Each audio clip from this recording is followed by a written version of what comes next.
Hi guys, como vocês estão? Hoje a gente vai entender um pouco mais como é que funciona a parte de associação de resistores e hoje a gente dá início ao assunto de eletrônico. É importante você, que não ouviu o último vídeo, acompanhar a nossa caixa de ferramentas e entender como é que funcionam os resistores. Ele vai ser de fundamental importância para a gente que está trabalhando aqui. Então, se inscreva no canal, curta, compartilhe e bora pro vídeo. Eu me chamo Daniel e esse é o MACLAP.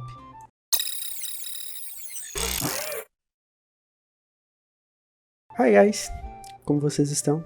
Eu espero que tudo esteja tranquilo com vocês e hoje a gente vai para a terceira aula do nosso curso de Eletricidade e Eletrônica para conceitos básicos no geral.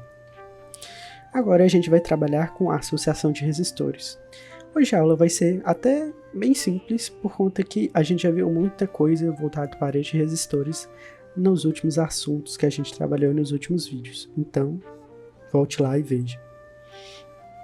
A primeira associação de resistores que a gente vai ver é a associação de resistores em série. Quando a gente está trabalhando com a associação de resistores em série, a gente vai observar algo interessante. A mesma corrente que vai passar pelo resistor 1, ele vai passar pelo resistor 2 e vai passar pelo resistor 3. E o que vai acontecer com a tensão? A tensão vai se dividir entre os resistores. Todavia, se a corrente vai passar por todos os resistores, é bem convencional que a gente some as resistências, que a gente está trabalhando uma corrente só. Então, nesse caso, a gente vai ter uma resistência equivalente, ou seja, uma resistência que tem valor equivalente à soma dessas três resistências, igual a R1 mais R2 mais R3, e assim a gente pode simplificar esses três resistores por uma resistência só. Tranquilo de entender, né? Aqui agora a gente vai para uma resistência, uma associação em paralelo.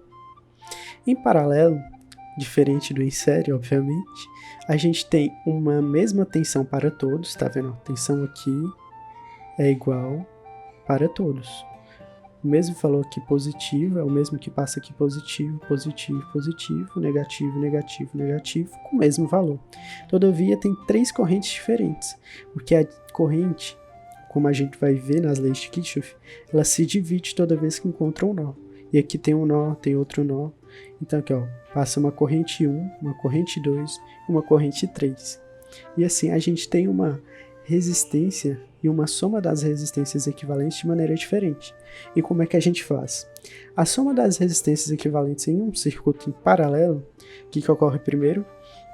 O inverso da resistência equivalente é igual ao inverso da resistência equivalente 1 mais o inverso da resistência equivalente 2 mais o inverso da resistência equivalente 3 e assim por diante. Quantas resistências estiverem em paralelo, é assim que se calcula.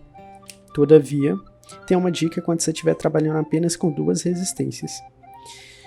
Quando você tiver duas resistências equivalentes, ou seja, R1 e R2 apenas, e descarta R3, finge que não existe nesse circuito R3.